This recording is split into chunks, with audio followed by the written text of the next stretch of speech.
Okay, good evening. Welcome, everybody. I hope you are enjoying the refreshments that we've provided for you. Welcome to the Chinatown Hall. My name is Michel Hockx. I'm director of the Liu Institute for Asian Studies here in the Keele School of Global Affairs.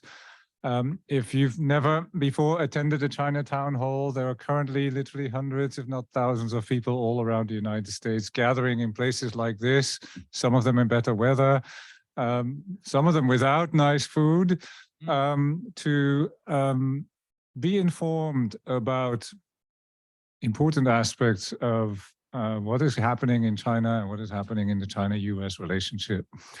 I promised my friends on the panel not to be nostalgic, but it's now 40 years ago since I started studying the Chinese language.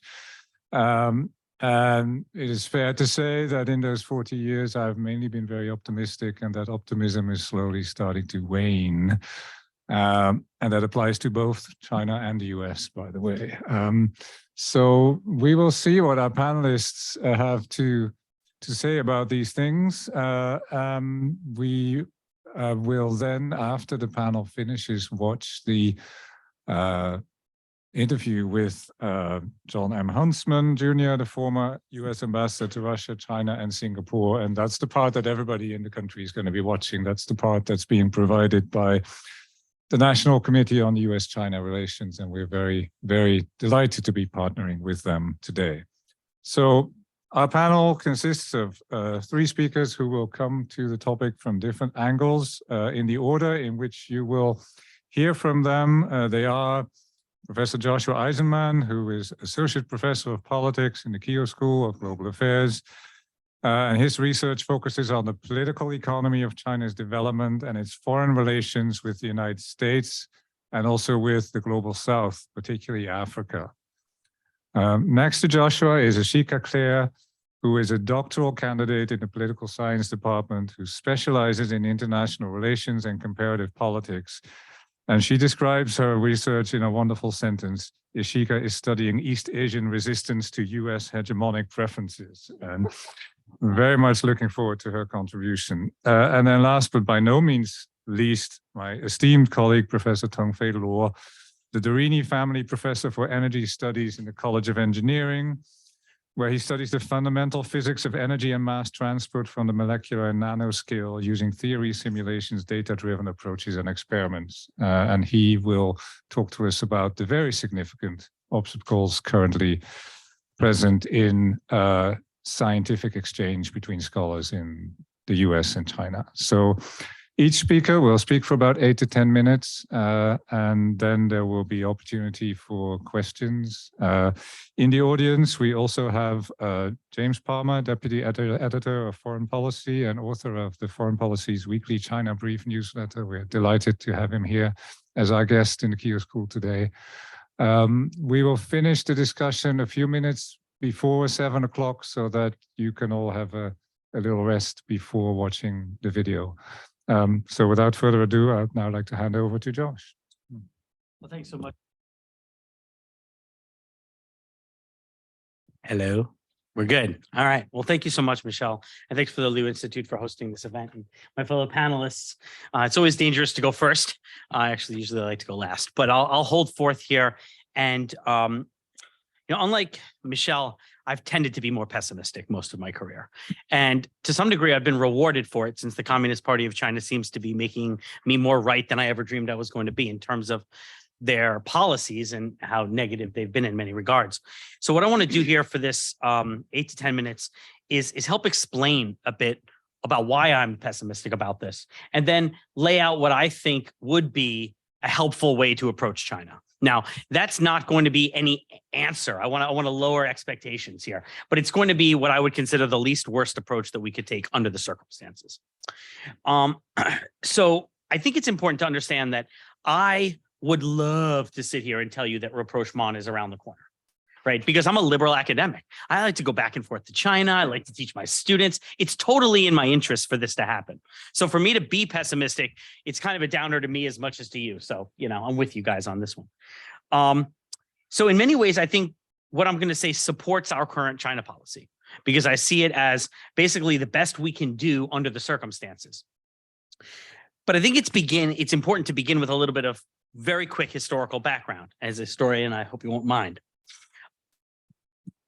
I think it's very common, especially among liberals in this country, among which I would consider myself one, to blame Donald Trump for everything. But I think it's important to understand that the U.S. China relationship's downfall did not begin with Donald Trump. And I just want to give you guys a quick reading of what happened. January 2013, Xi Jinping, in front of the Central Party School, explains to his cadres that, quote, the eventual demise of capitalism and the ultimate victory of socialism is a long historical process. And then he called on them to, quote, conscientiously prepare for all aspects of a long-term battle between the two systems. Okay, this is Xi Jinping in 2013. From this, then, we see from that point a sharp change in Chinese foreign policy. Now, this is not to say in 2008, 2009, there weren't changes with the financial crisis. There were. However, that change was exacerbated and I would say completed by Xi Jinping in 2013. So in 2014, we have an article by Tsinghua's Professor Yan Shuitong, who's a very famous political scientist, called From Keeping a Low Profile, which was Deng Xiaoping's strategy, to Striving for Achievement, right? So 2014, there's a recognition among Chinese scholars, this transition is underway. 2015, my advisor, Mike Lampton, known as one of the most pro-China guys in my field, goes to Shanghai, sitting next to the previous foreign minister, gives his famous tipping point speech, where he explains that the tipping point in U.S. China relations is upon us. If China continues to be aggressive and provocative, it's going to lose the Washington, D.C. policy community. Again, 2015, right? In 2015, later that year, September, Xi Jinping goes to Washington, meets Obama in the White House and swears and promises to him that he will not militarize the South China Sea. Well, we know how that's going, right? In 2016, I was a professor at Peking University and I had a professor give a lecture from Renmin University. And during that lecture, he explained how China was trying to build an alternate power system, right? He literally drew two solar systems and said, this is going to be an alternate competitive system we're creating. This is not us being part of your system as we've been. All right, this is 2016 August. Donald Trump being the president in 2016 August was laughable. Okay, so Trump comes into office and he pours gasoline on this burning fire, but he did not start the fire. And it's important because Chinese propaganda would have you believe that Donald Trump is responsible. I know as a New Yorker, I want to believe that too, but it just is not true. So we also have to remember that the collapse in U.S. China relations comes at the same exact time that China's relations with Australia collapsed. The UK, South Korea, Japan, India, Lithuania. I could sit here and just name countries, and the Pew data is just Google it, right? Basically, views of China fall off a cliff. A lot of it has to do with what's going on in Xinjiang. A lot of it has to do with Hong Kong, etc. But the point is, this is not a U.S.-China problem. This is a China-China problem. It's important to remember that. So why can't we get beyond this and begin a normal rapprochement, as I think I would like to see, and I guess many of you would? Well, let me give you a few reasons why. First is that the U.S. constantly overestimates its influence in China. We're not modest enough. We seem to believe that we want rapprochement, so we're going to get it. No, not going to happen. Xi Jinping has commitments, domestic commitments to his constituencies that are far more important than anything we do or say. And our immodesty is part of the reason our engagement strategy failed, and it's part of the reason it would continue to fail. So start with modesty. Start with the idea that you cannot change China. You can't even change Iraq. You're changing China. Get out of here. So literally books have been written about this, right? The foolishness of trying to change China, but yet we persevere in this idea that if we just want it bad enough, we'll get it. Well, guess what? It ain't happening. 2, rapprochement assumes that China's concerns can be mollified. But I would submit to you that almost my entire career has been American officials going to China, trying to mollify Chinese concerns, trying to say, don't worry, we're not going to undermine your growth. We're going to buy your goods. We're going to invest in your companies. We're going to educate your kids. We're going to fly back and we're going to do all this stuff. And we're going to do it so you understand that we are not trying to hold you back. The UN seat, that was under the Roosevelt administration, right? So we're going to help you, right? This was the whole mantra. And it failed, right? So the idea that we're going to go and redo what we did when it failed the first time, to me, you know, what do they say about doing the same thing twice and expecting different results, right? And I think that the century of humiliation narrative that every Chinese child is taught, inherent in that is the idea that the US is trying to hold China back. If you want to move past that, you've got to have a Chinese narrative that essentially abandons that core message and reinvents their propaganda line. Because the whole propaganda line is that the US is holding us back thus and so. So the idea that all of that propaganda line goes out the window because you mollified Chinese concerns, to me, again, a fool's errand. I mean, look, there are memoirs full of people like Jeff Bader explaining how they tried to mollify Chinese concerns. So just take a read and you can see how that worked out. Number 3, I think rapprochement assumes you have an interlocutor who wants it, right? But there is no Zhou Enlai. There is no Deng Xiaoping. Look at the leadership right now. These are hardcore guys, man. These are MSS figures. These are not people who want rapprochement with the United States. And so in order to, you have to have a tango partner. You've got to have someone who wants to dance. And I just don't see anybody in the Chinese leadership who can dance because Xi Jinping is the chairman of all things. So who are you calling? And if you can't trust the person you're dealing with, well, then you're likely to end up with 2 types of people. The first would be a powerless barbarian handler.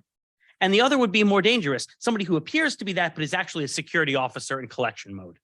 But the idea that you're getting either a barbarian handler or a security officer to have rapprochement, again, not realistic. You need somebody at a senior level who can actually come up with policy. I don't see that person. Name me that person. I would have to have a Zhou Enlai figure, and I don't see that. Fourth, the US has to stay with its allies, and China's relations with South Korea, Japan, all of the, India, et cetera, they've all tanked. And the idea that we are going to get out ahead of our allies and have a rapprochement with China when they don't want it, again, that's just not going to fly in Washington. It's not going to fly in Tokyo, right? Whatever we're doing right now, we're going to be in lockstep with our allies in doing it. And there's going to be a coalition called the Quad, which is going to be making those decisions, I think, pretty much together now. So the idea that the US is going to unilaterally do this, I think it's not going to happen, especially when you don't have a Russian threat. Remember, the initial US rapprochement comes amid this threat from Russia that now does not exist. So what is your external driver? I don't see one. For political scientists among us, for those academics in the room, we have theories. Democratic peace theory. We know what the previous behavior of autocratic states has been. We fought World War I. We fought World War II. We need to learn these lessons. We can't just forget about these things. The theory is pretty clear. There isn't going to be no U.S. China rapprochement. Now, maybe the theory is wrong, but we at least have to respect the theory and understand that it's not in favor of suggesting that a rapprochement would be successful. Seventh, I would say that it is not politically palatable in Washington to overlook what's going on in Xinjiang or Hong Kong. That is not a position you can hold in Washington, no matter what, and be actually on either side of the political aisle. So to assume rapprochement assumes that we are going to overlook this, whether you call it a genocide or concentration camps. We'll leave that issue for the lawyers. But the issues that are going on within China with regard to human rights are not just about the US waving a cudgel at China. It's about the fact that we really care about these issues. Our people care about these issues. They matter to us. And China doesn't think they do. And we just do not have a set of politicians right now who are going to turn a blind eye on these issues and move forward with the China relationship despite what's going on. So what should we do then? And this will be the quickest part. Well, we should lead, as we've done in Ukraine. We should not invade any other countries. Those were always bad moves. So we should refrain from that. We should support our partners like Taiwan and other countries to the degree that they want, right? We should ask them, what is the most helpful for you? And we should respect those responses. We shouldn't do what is only politically palatable for us, but we should move in lockstep with our partners. We should protect our democracy from enemies, foreign and domestic. And we do know that there are elements in China who are trying to interfere with, although to be a lesser degree than Russia, our political discourse, and we need to protect ourselves against it. But I would say that our broad policy should be one of strategic patience. Our broad policy should be one of what TR called talk softly and carry a big stick. It should be to be patient, to wait for a real Chinese interlocutor on the other side who we truly can deal with, and to let the Chinese know that we'll keep the light on for you, but we have very low expectations about what's going to happen. But surprise us, right? If you want to have an engagement strategy, if you want to really have a relationship, the onus is on you to actually push back against what you started in 2013. So what should we talk to China about then? What would be effective? First, the treatment of diplomats. James talked today about the mistreatment of U.S. diplomats. We cannot have any kind of a normal relationship as long as U.S. diplomats are being mistreated when they're in China. And that's a serious problem. We need to talk about deconflicting and conflict avoidance, right? So basically, how do we not get into an accidental war, okay? We need to talk about climate change if they're willing to talk about it, but we can't sell out the farm just to have that conversation, as some people would suggest. We could talk about energy and the environment. And we could talk about, and we should talk about educational programs and educational exchanges, particularly the Hopkins Nanjing Center and its future, NYU Shanghai and other places where I've worked at. But these should be the topics of our discussion. We shouldn't sit down with China and think we're going to have a real talk about cyber hacking and get anywhere with it. It's a fool's errand, and we should know that. And we should be willing to say, these are the things we think we can move on, and these are the things we think we can't. But the idea that we are going to have a rapprochement with China, I think, is assuming too much from what China's position is at this point. And I think based on Xi Jinping's comments at the G20, I think he agrees. So thank you very much. Okay. Thank you.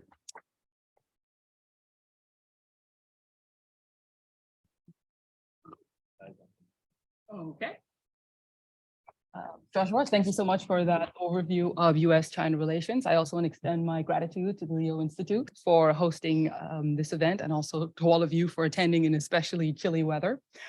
So I want to use my time to help provide a regional context for the discussion that we're having about the U.S.-China rivalry. In a sense, this U.S.-China contest for influence is occurring globally, from Africa to South America and even in Europe. However, the region that arguably has the most meaning and strategic importance for China is, of course, the Asia-Pacific or the Indo-Pacific. China essentially would like the US to vacate the premises so that China can reassume its historical role as the center of power and influence in Asia. However, the US would much rather prefer to stay because it has a lot of core interests situated in Asia. For example, of America's 7 treaty allies, 5 of them are with Asian states. And then also, of course, Asia is the world's fastest growing economy, and the US has a lot of economic ties. So we can see why they would not like to follow China's instructions and vacate the premises. However, when we take the perspective of the countries within this region, we see that they are living under the shadow of this competition between the US and China, and they're often pulled into this competition and are pressured to take sides. So what I want to focus on are the factors that are likely to drive these states to actually push away from the United States' preference for a more assertive stance towards China. If we take a look at Biden's China policy, we see that the US has sort of given up on the political idea that China's integration into the global economy will lead to liberalization. And therefore, they're being more aggressive in enacting policies towards China. The most recent example being the export controls to restrict the transfer of sensitive technologies. However, in this US confrontation with China, it is a challenge that the US cannot address alone, as Joshua has mentioned. But the US also wants its allies and other nations to join it and sort of adopt a more assertive approach towards Beijing. But the question is, what response can America reasonably expect from these Asian states? How far would these states be willing to go to support America's China policy? Should America expect compliance or resistance? Before we go any further, it's important to establish that Asia is not a monolith. You have developing countries, developed countries. You have democracies, autocracies, and just about everything in between. So there are going to be naturally varying responses to American expectations. But there are some strategic interests that do cross borders. These states generally view US-China acrimony as inhibiting stable cooperation and economic growth.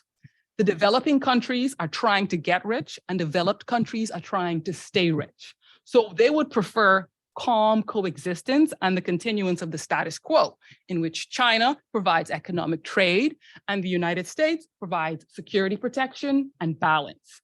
Because then these states can maintain the appearance of neutrality, they get to stay on the sidelines, and they avoid alienating either of these foreign powers.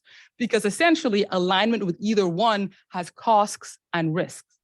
But there are certain factors that would cause these states to resist the US policy towards China and align itself more with China. First one being, well, it's simple. China is very economically powerful. China is essentially the major trading partners for all of these Asian states. It invests billions of dollars in these Asian economies, and it also imports products from these Asian economies, everything from computer parts to palm oil. And then the second thing is that America lacks a coherent economic response to China's economic might. We know that the US withdrew from the Trans-Pacific Partnership, but even more so, Biden has declined to join the current version of the TPP that exists or any other FTA. And on Capitol Hill, any talk of free trade is very much unwelcomed right now.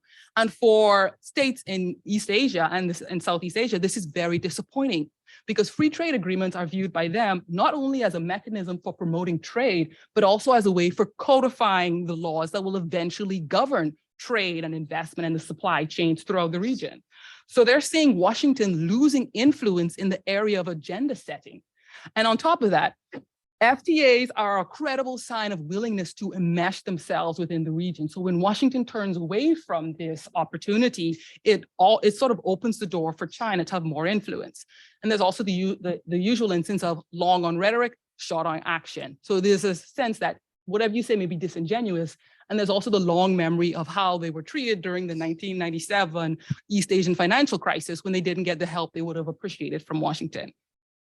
Third, quite obviously, the result of economic power is military power. China is increasingly demonstrating the ability to deny other countries aerial and maritime access to very important contested territories.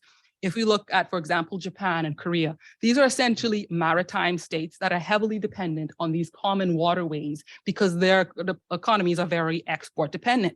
And there is a growing worry that the United States is losing its military edge, essentially also because China is now the world's largest naval power in terms of the size of its naval fleet. Fourth cause of resistance towards U.S.-China policy would be that there is since the end of the Cold War, there's worry about U.S. commitment. The United States tends to struggle with maintaining focus on Asia. Singapore's former Prime Minister, Lee Kuan Yew, criticized American policymakers for treating international relations as though it was a movie, where they can press pause when they got distracted and then simply press play when they were ready to re-engage. And he said, this is not a very good strategy. You can't just come and go if you want to substantially affect the trajectory of Asia. So while they view America as a dominant power, they also view it as a distracted power. In some instances, they're always focusing on democracy and human rights, when for some states within Asia, they would prefer to focus on areas where there are more strategic interests. And then we also know America has a lot of competing commitments from Ukraine to the Middle East. And then if we look across the most recent spectrum of American administrations, Bush was disengaged because of the war on terror. Barack Obama was welcomed because of his pivot to Asia, but then Trump in 2016 came back, undid that work, and now we have Biden again trying to clean up after Trump, and then 2024 is right around the corner. So they have genuine concerns about US commitment.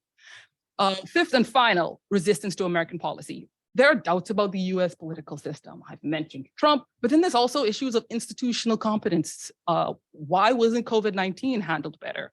And then US policies lack credibility when there isn't a broad bipartisan support in Congress, because these states would like to see that policies, especially economic policies, are likely to persist across US administrations.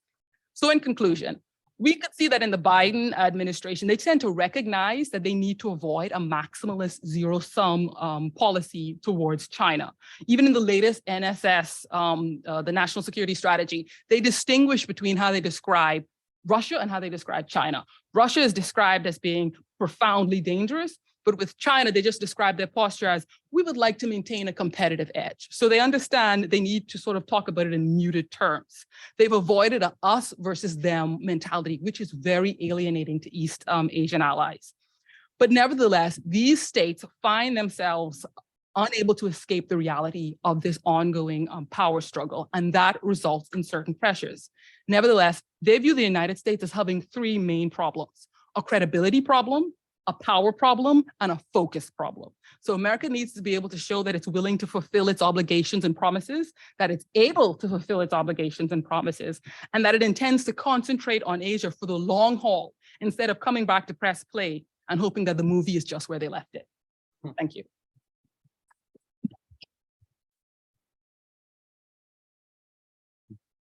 Thank you. Great talks from the previous two panelists. I realized the only one do not have a script, so I just talk from my mind.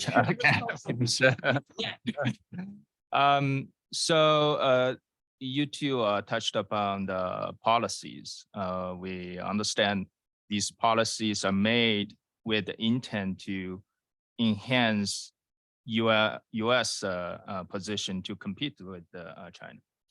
But domestically, some of these policies are actually causing damage, collateral damage to many people, including us Chinese American scientists. We're victims. So one of the most damaging policy is the China Initiative, as many of you might have heard of.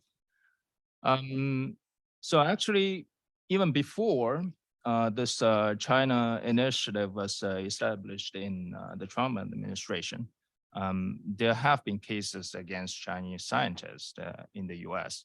One famous example is Professor Xu Xiaoxin from Temple University. He was arrested by FBI and he was charged of sharing sensitive technology to his Chinese collaborators, which was a pocket heater used for superconductor research. And the case was dropped in a few months. It turns out what he shared was not a pocket heater. It was a technology that is not restricted at all. Okay. There is another case, which is Professor Gang Chen from MIT, who I'm more familiar with because he was my postdoc advisor. And he was arrested. One of the charge was he received $19 million from a Chinese university. But it turns out this $19 million was for the two institutions to officially establish some collaboration. He was just representing MIT. And there was another charge, which was about the wire fraud, saying that he failed to disclose some information to Department of Energy when applying for federal grant. And it turns out he was not required to disclose that according to DOE rules. Then earlier this year, after a year of battle, DOJ dropped the case, and shortly after that, the China Initiative was ended. Okay, rightly so. I see that's probably the good part of the US political system. The academic society and also the Chinese American society fight back very hard for Gang Chen's case and similar cases, and then lead to policy changes. Okay, so I've become more hopeful, and I think the academic community is somewhat relieved, but the damage is already done and comes with great consequences. The first consequence is we Chinese American scientists are living in fear. Okay, so I had to refuse many invitations to collaborate with Chinese colleagues because I fear that what used to be a common academic practice will be used as evidence in the future to charge against me. Okay. And then I remember the FBI director, Christopher Wray, was saying his bureau is opening up China-related counterintelligence case every 10 hours. So if I link this to what happened to the Chinese scientists, I'm afraid, I'm scared. So I cannot tell myself that I haven't done anything wrong and I will not be targeted. I just do not have the confidence to say that. So that's the first consequence. And the second consequence is the Chinese talents are no longer eager to come to the US. The US used to be the primary destination for top Chinese students to seek their advanced degrees. And in my age, it was a pride to come to the US to study. The trend is fastly turning. So they're scared that they see the news and then they decide not to come. Okay, so in our department, we receive less and less Chinese applicants year by year. And the third one is talents are leaving the US. I know quite a few top scientists in my field. They just decided to leave US. These are American Chinese scientists. Guess where they went for? China. So they fear their status in the US, and then Chinese universities give them great packages and they just left. So overall, I think many of these policies are meant to put US in a strong position to compete with China. But some of them are doing exactly the opposite. So you don't start a fight by stabbing yourself and then hand your knife to the opponent, right? You just, no matter how strong you are, you just don't do that. I think the policy is changing, fortunately, to the good aspect, but the damage is done, and it would take a long time for the wound to heal. It would take a long time to reestablish the trust and then eliminate the fear. Otherwise, I think US is in the losing end, at least in terms of talent attraction. Thank you. Thank you.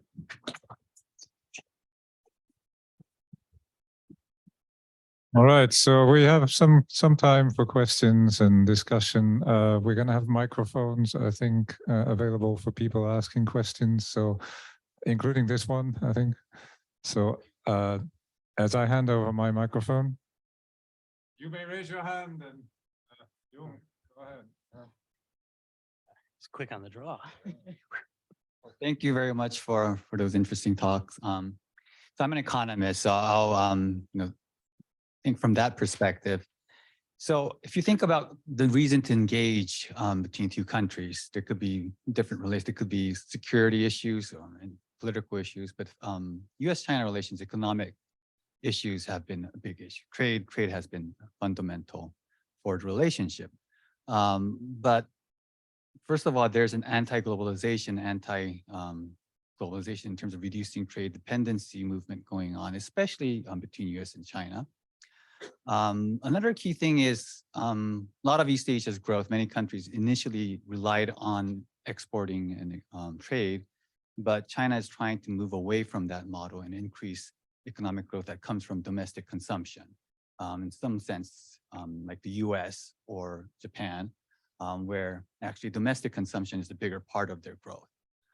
So if this is a trend that's going, and this is definitely happening, we're seeing this for sure, what incentives do they have, would US and China have in terms of trying to tighten their ties? So if it's not economic ties, are there any other incentives? Panelists be inclined to address that. So the question is, if it's not economics that pulls us together, what is it? Ooh, it's a toughie. Okay, maybe I can weigh in on this one, but actually I want to, if I could respond to a couple of comments that were made. Yeah. So you Chinese speakers in the room know the old Chinese saying, what is it? 一块事怀了一锅酒, or right? Sorry, maybe I mispronounced that, right? So no, it's a 成语, so it takes, sorry.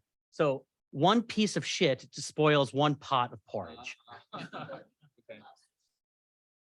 Oh, 一锅汤, 不是粥. Okay, I'm sorry. Anyway, I said porridge, you say soup. Anyway, the upshot is this. We should not pretend as if the China initiative fell out of space, guys. a lot of sneaky, nasty business was going on. A lot of stuff was walking out the door. And I'm sorry, but what you presented is like classic selection bias, because you forgot all the cases when people really were up to nasty business and you selected only the ones where they're doing the good.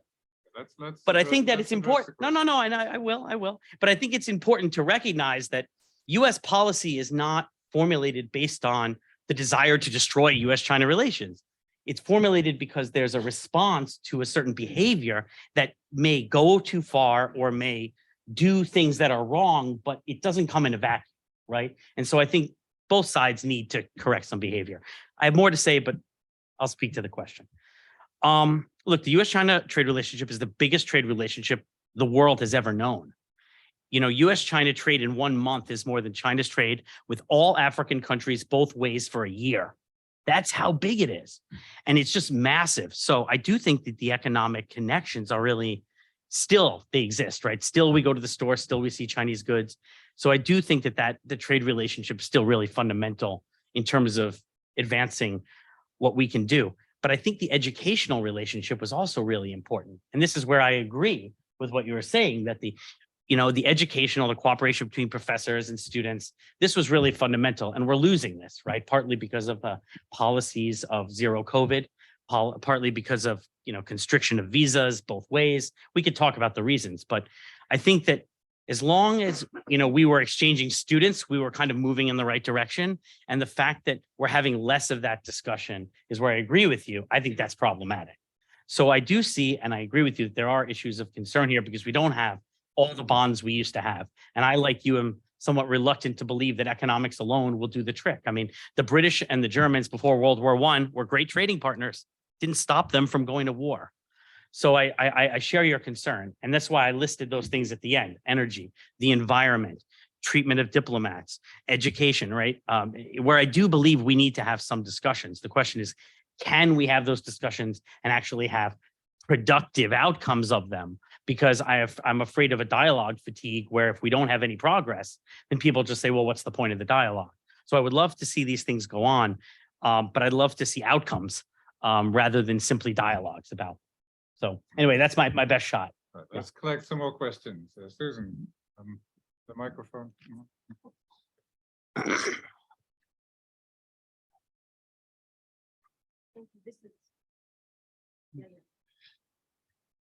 Yes.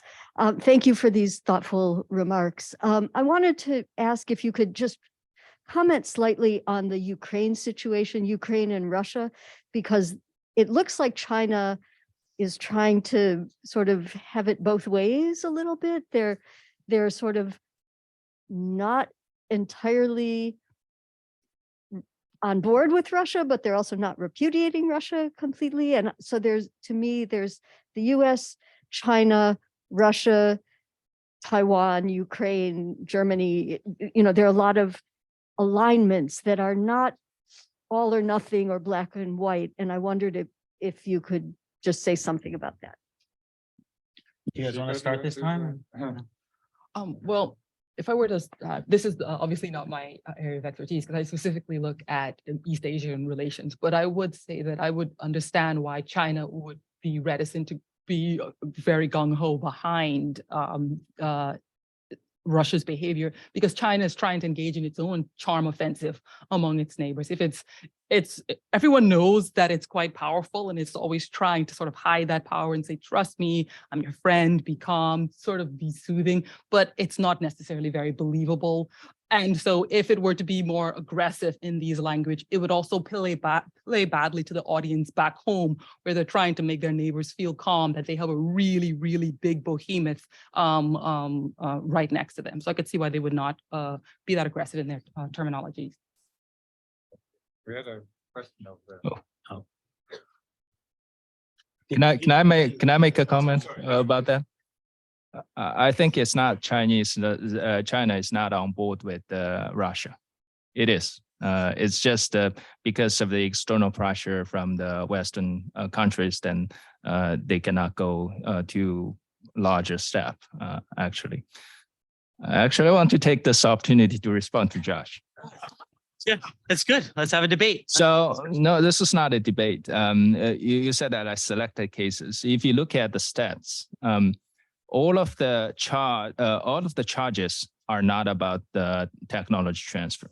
Okay, so the China initiative is supposed to catch Chinese spies and counter the espionage. None of them it was. Okay, for the Chinese for the Chinese Americans in the academia. Okay, you can look up. Okay, I did look up. Take that bet. You can. Yeah, I think that was the only one I wanted to respond. I jump in very quickly on this issue. So the numbers on this sorry. So jumping in very quickly on this, the numbers of this. You're not on. That also. We go. So the numbers on China-related espionage cases got run by one of the institutes about 2 years ago, and they found that there was a very high rate of bringing charges, but that the rate of acquittals on espionage charges, not talking about technology transfer, just straight up espionage charges here, rate of acquittals was double for Chinese Americans compared to all other like ethnic groups. So while there were also many convictions, there's strong empirical evidence that like the rate of bad cases being brought by the FBI, etc., is very high. And one of the things I think we see in that is a result of the fact of the inherent biases of the clearance process, which tend to exclude Asian Americans from positions from security positions, particularly security positions that have anything to do with China, which has produced something of a culture of sort of witch hunting within the FBI itself, and led to a lot of severed ties between the FBI and Chinese American communities, as well as, in my experience, I've had to deal a couple of times with people getting lent on by the FBI to be informants and not wanting to do so, but also fearing that if they didn't do so, they would, I think fearing inaccurately, because I don't, that they would be charged themselves, but coming out of a context of both politicized fear back home and of perceived persecution in the US, which made them genuinely nervous. And that has, I think, diminished somewhat in the last 2 years and with the end of the China initiative, because these problems were so highlighted and covered. But it's still like a really live worry among a lot of these communities. Thank you. So if you could move the microphone back to the person behind you. Turned it off. Yeah, thank you. I'm an exchange student from China, Peking University. So the exchanging program is making progress. Yeah. And I want to ask a question regarding Xinjiang issue. Since Xinjiang issue has always been viewed by Chinese governments as internal affairs, and they strongly rejected all the interventions from the outside world. And I can understand why America intervened in enacting actions against the forced labor there. But the thing is that we can see that some American politicians are using this as a tool against Chinese companies, and therefore there's not only a human rights issue, but also like involve lots of business communities and politics. Seems like two governments have always been trying to battle with each other, but ultimately that's people who are suffering from it. So I want to ask like whether there's another way that we avoid, like we take people from this political battles and not let people to suffer from the ultimate, to pay the ultimate price. It just my concern. Yeah, thank you. Okay, let me start with the easy question, Ukraine. But I do want to say that I do think that Tell me your name one more time. Tengfei is right. That China really supports Russia. They're buying the Russian gas. They're spreading the propaganda. I mean, there's a little bit of concern, but I do think that there's a lot of support there too. And we can talk about the details of why if you want. Look, the Xinjiang issue, and this is something I have worked on. You know, I've been to Xinjiang a few times. It's something where it's like China sees it as an internal issue, and China prioritizes its domestic issues over its foreign policy. So if it's a choice between the U.S. China relationship and China's Xinjiang policy is going to be prioritized. And this is what we've seen.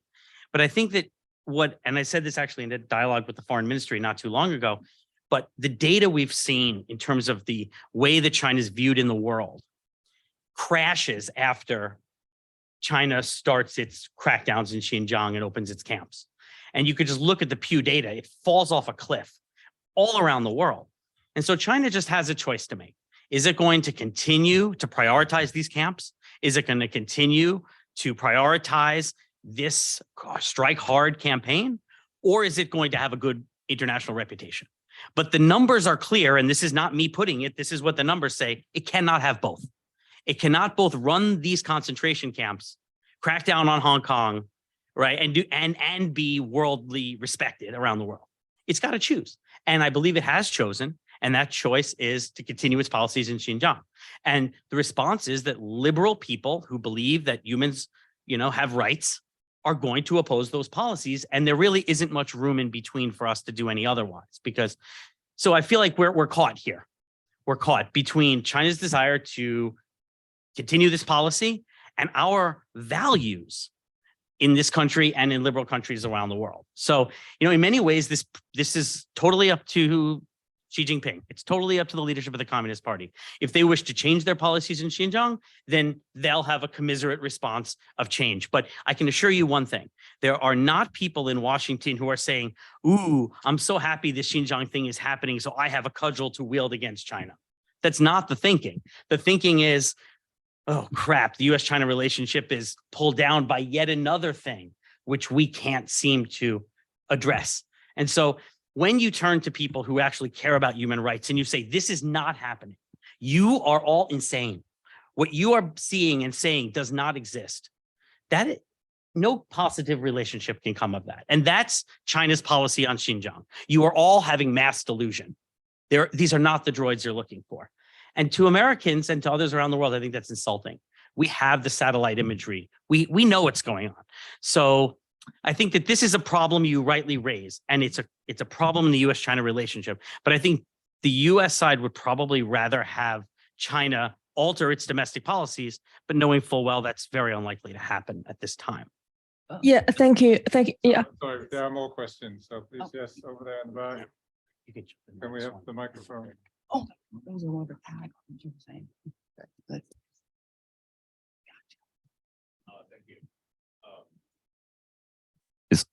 Oh, okay. First, okay, I particularly want to ask Professor Eisenman. First of all, I'm your alumni. I also graduated from Johns Hopkins.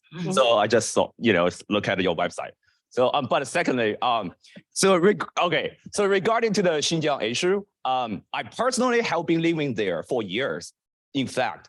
So I agree what you said, but what I want to say is before 2008, all those figures actually live pretty good because based on the daily activity with them, based on my own personal experiences, they're all really good. So there's nothing about like camp, those camp stuff. However, but after 2008, there were some terrorist attacks. I'm just saying most of ordinary people feel fearful. Like some of them are extremists. They feel fearful. And so I believe maybe the Chinese government did something like overprotection on this. I kind of agree this. However, I just want to say this is not, at least the camp thing is not like the main reason why Chinese government just say, okay, intentionally doing this. So I just want to, sort of know your thoughts on this because you just mentioned the U.S. government is not purposely trying to destroy China or whatsoever based on this issue. Yes, and secondly, I think that's all we have time for. Okay. So a brief response and then. Well, I think you were trying to talk on this. So do you want to grab this one? I just wanted to sort of like take a quick tag and sort of say that we also need to bear in mind that in regards to this issue in Xinjiang, Biden has been depicting this moral struggle between democracies and autocracies. And when you are repressive of internal populations, that helps to feed into the Biden narrative of democracies are inherently more righteous and autocracies are more nasty. So we have the moral high ground. So these, when people see these behaviors, it feeds the Biden narrative of this is a moral struggle. And when it becomes a moral struggle, it becomes less rational because people then go into their moral arguments. So that's another way in which these actions sort of feed into different narratives. Tengfei, anything to add? No. No. Let's take one more question. Yes, Lucy.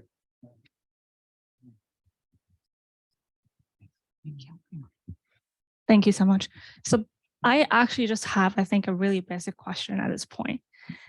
It seems like any discussion on China can go honestly, really oppositional, or there might be a really big gap in terms of what people say, what people believe in.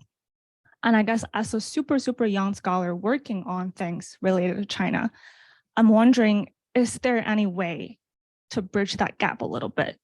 Is there any way to have, I don't know, a more, I don't know, almost like a little zone where things are more, in the middle, where, I don't know, you can approach different things, basically just how to bridge a gap, I guess, and how to kind of move people together a little bit, because I feel like a lot of things that are said today, personally, I think they're not super helpful for us to keep moving together instead of moving in opposite direction. So yeah, thank you. I think, one of the biggest problems has been over my lifetime, the creation of a splinter net between the US and China and the Great Firewall, and the difficulties that Chinese have, they can't even use VPN now, in accessing information beyond what the party wants them to read. Now, we have our own problems with the US in terms of our media, right? If it bleeds, it leads, right, guys? We're the way we have our media set up, it's always pessimistic, right? And so there are problems in different media spaces, but I think that one of the primary problems is that Chinese people really don't have access to the kind of information they used to have. And America is more divided than ever. Educational exchanges remain the key. I'm thrilled that you're here from Beida. I really would be excited to teach at Beida again. I'm hopeful that I'll be teaching at Shanghai this coming summer. But these things have really been cut off, and we really need to have more students like yourselves, more exchanges, more Americans going to China. I have plenty of students who want to go to China. None of them can go, right? So we've got a whole group of 4 or 5 years of students who wanted to go to China who couldn't, right? So it's hard to have that discussion when you can't sit down with somebody, when you're engaged with them constantly in an adversarial way. It's hard to see them as a human being. So I agree with you. And I that's why I focus on education as a primary way that we need to focus on going forward, because it doesn't give me any gratitude to say pessimistic things. As I said at the beginning, I would much rather sing happy words to you, but I think that I would be deceiving you to some degree. And to some degree, I don't want to avoid this question over here. I think China's got a real problem in Xinjiang. It's got millions of people in camps, and it's got to choose, do we let them go? Do we keep them in camps? What do we do with them? And that next step that China chooses, what it's going to do with these people, is going to be the next step in terms of how China is viewed around the world. And so I think that you've rightly focused on the issue of Xinjiang as a real dividing line. But I really want to stress that I feel like the decisions on this issue are a domestic Chinese issue, and the future is going to be decided in Beijing. And so I think that to the extent that China accepts the fact that US feelings about this are genuine, that they're not a cudgel just to hurt China, that people really do feel this way and they respect that, then I think that the US China relationship, we may agree to disagree. But to the extent that every time an American says, what about these human rights abuses? And the Chinese say, well, you don't really care about that. You just want to beat us over the head. It's hard to advance the relationship on such circumstances. So anyway, I guess that's my best answer. Okay, so what I'm going to do, because we have only a couple minutes left, so specifically to the question, where can we meet? At least there is space where we can work together and change the conversation. I'm going to ask both other panelists to say a few words, so maybe Isheika and then Tengfei, and then we're going to take a break, and then we're going to watch the video. Well, I'm going to continue talking from the perspective that I've been talking. What about the other nations in Asia? It's not all China, US. There are other nations there, I assure you. And when they look to China, the starting point is economic. They genuinely do have fears about China's expansion, but the starting point is still economic. And if we can keep the economic bridge open, I believe that sort of exchange, we still need you. That is a very important, that still matters. We still need you as long as it's not used as a blackmail. That can still be a bridge towards other points of cooperation. So I would say, I know it's not very cherry, but it's at least one spot in which there is continual dialogue. So I would say keep the economic flows keep going between borders, and that is at least a tie that's between countries that we can then use later on for other issues, should the climate improve. So I think for the Middle East view, not too extreme, it takes both countries. The problem is now China, you cannot allow that Middle East view. It's hawkish. And then that makes the US policy to be tough, to be popular. I think there are a wide spectrum of scholars in the US, in the middle, and then to the both sides. But it's just at current situation, which one is more popular. And then in the US, you have an election pressure as well, right? But I think for the US, there is soil still to maintain all the voice. Discussion among the community, among the society, it's very important for shaping up the policy. The policy is not set in stone. It is changing. It gets forming. Like China initiative, it's gone. And they should call it anti-espionage. Why call it China initiative? So because that's the purpose. But anyway, so there is a feedback a mechanism in the US. Not sure much about in China. It's hard. Thank you very much. So as the old man at the table, let me conclude by saying that the space we are seeking, what we're trying to achieve, the understanding we want to have, can actually be achieved here in this room and on this campus, and through engaging in dialogue with each other and talking as people who are studying, as people who are reading books, as people who are willing to challenge their own convictions and their own ideologies and see things from the other side, and be willing to engage in debate without giving in to nationalist bias and prejudice. Read books by different people in different languages from different angles. Open your mind, and then maybe change will come. Hallelujah.